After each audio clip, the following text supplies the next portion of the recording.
Mais do que dizer que somos contra Bolsonaro ou nos vangloriarmos de alguma posição, seja política, religiosa, filosófica, enfim, é preciso uma ação ou uma praxis que de fato comprove aquilo que sai de nossa boca.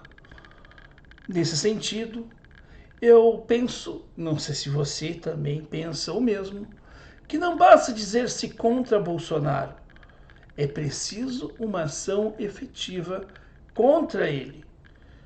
E eu pergunto, será que de fato Lula combateu o Bolsonaro como Ciro Gomes combateu nos últimos 4 anos?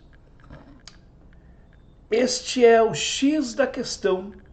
E aqui nós vamos fazer uma reflexão que eu acho que é preciso que seja feita o quanto antes para que a gente possa pelo menos promover um pouquinho de justiça contra alguém que de fato, a favor de alguém, melhor dizendo, que de fato não é reconhecido como deveria ser em seu tempo histórico.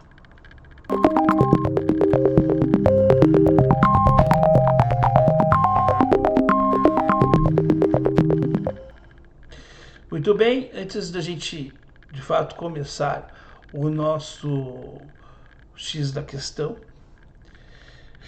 eu peço que você já inscreva-se no canal, se você ainda não é inscrito ou não, acione o sininho das notificações.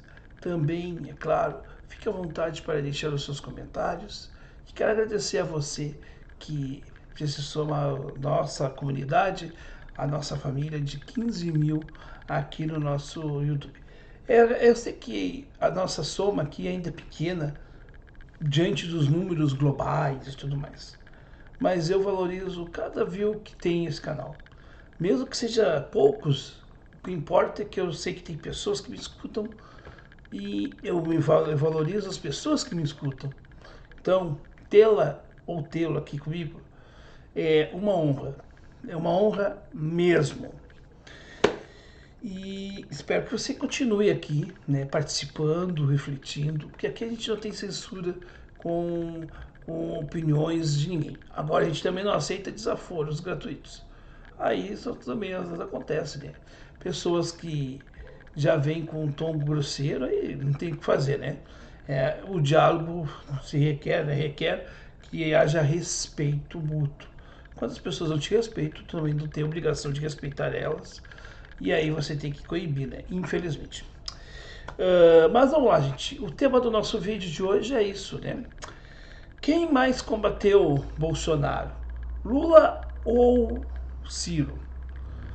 Olha, gente, primeiramente, o primeiro gesto simbólico para provar que Lula nunca combateu o Bolsonaro como deveria combater foi exatamente em 2018, quando, naquele momento, por pura vaidade, entrega-nos ao Bolsonaro numa eleição em que colocam um poste para perder no segundo turno.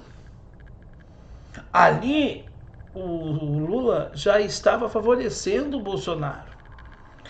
Nos 4 anos que seguiram, boa parte ele estava preso. Depois que saiu da prisão, Lula sequer assinou um único pedido de impeachment contra Bolsonaro. Pelo contrário, ele até boicotou os atos contra Bolsonaro. Enquanto isso, Ciro moveu inúmeras ações contra Bolsonaro, fez várias ações do âmbito da justiça, denunciou as ações de Bolsonaro na imprensa, e Lula falava que era contra Bolsonaro, Bolsonaro se dizia contra Lula, mas simplesmente era uma coisa performática, porque era muito mais para fazer do ódio um instrumento de, vamos dizer assim, de mobilização, no caso do Bolsonaro, mais assim, mais acentuadamente, do que de fato algo que pudesse ser assim, não, realmente o Lula combateu o Bolsonaro de frente. Eu me lembro dos debates de segundo turno, quando estavam entre os dois ali, e aquilo era um jogo de compadres. Piadocas de um lado, piadocas do outro, e a ausência total de propostas dos dois lados. E efetivamente, meus caros, o que a gente está vendo? A gente está vendo hoje que o Lula fez cálculo eleitoral lá em 2018, porque ele precisava de um inimigo para ele fazer um terrorismo eleitoral e para ele se manter no poder. Assim como o Bolsonaro achou que ser inimigo do Lula daria-lhe votos.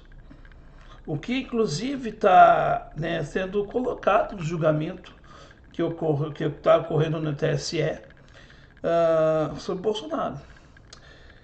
Essas questões mostram que, na verdade, tanto Lula como Bolsonaro ensaiaram uma oposição de brincadeira, um simulacro.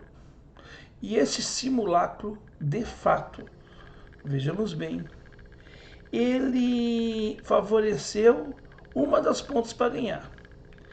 E a ponta do bolsonarismo não ganhou porque não foi uma derrota do lulismo contra o bolsonarismo, mas sim a derrota do bolsonarismo para o bolsonarismo, como poderá acontecer em 2026, uma derrota do petismo para o próprio petismo. Por quê? Porque a eleição de 22, como todos sabem, foi a eleição da rejeição. Muitos que votaram em Bolsonaro, todo mundo sabe disso, não necessariamente são bolsonaristas, e a mesma coisa vale para o Lula. E as pessoas não querem enxergar essa realidade. O fato é que existe um eleitor médio que só deu o seu voto de repúdio, mas nunca deu o seu voto de aprovação. E é por isso que o governo Lula é um governo que tende ao fracasso. Não que a aprovação de governo é o elemento central de um fracasso de um governo qualquer, de uma gestão qualquer. Não. Pode você entrar não sendo tão bem aprovado e sair muito mais bem aprovado. Mas a falta de perspectiva, de entendimento da realidade das coisas, sem um projeto, sem a leitura das coisas, faz com que você não consiga enfrentar os problemas e modificar as estruturas que precisam ser modificadas. Notem que Lula permanece com as reformas. Notem que Lula permanece com aquele ciclo que nós temos hoje do semi-parlamentarismo. Refém de Arthur Lira, como um dia Bolsonaro foi o refém de Arthur Lira também. Então, a gente diz que as coisas continuam na mesma sequência lógica dos fatos. Por quê? Porque não houve uma mudança de fato. Agora nós temos uma situação em que eu vi, por exemplo, o Lula está pressionando o Campos Neto. Mas é que o Campos Neto não tem como demitir o Campos Neto. Tem, ele teria como fazer. Só que o Lula não tem a coragem de romper com as coisas e, de fato, ter aquela postura que um governante tem que ter em determinados momentos. A autonomia do Banco Central, ela só não é quebrada porque aqueles que patrocinaram o Lula não querem isto. E quem é que não quer isto? O rentismo.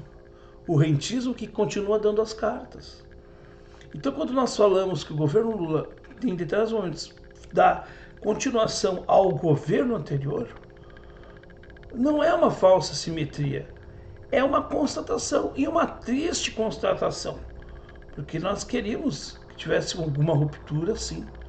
E quando alguém diz que a gente está prejudicando o governo por apontar essas incongruências, eu digo que não, porque nós temos que ter uma oposição que seja propositiva.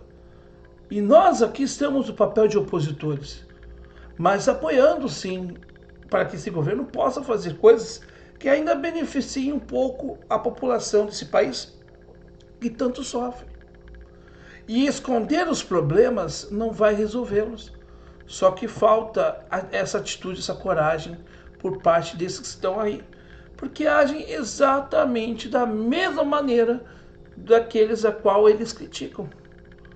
No fundo, praticam a mesma coisa, só com nomes diferentes. E isto, na verdade, não acrescenta em nada, não nos ajuda em nada, não nos faz avançar e superar o momento atual. E você? O que você pensa a respeito disso? Deixe seu comentário, quero saber o que você pensa a respeito disso tudo que eu falei. Enfim, se você ficou até agora e ainda não deu like, deixe seu like. Inscreva-se no canal se você ainda não se inscreveu no nosso canal.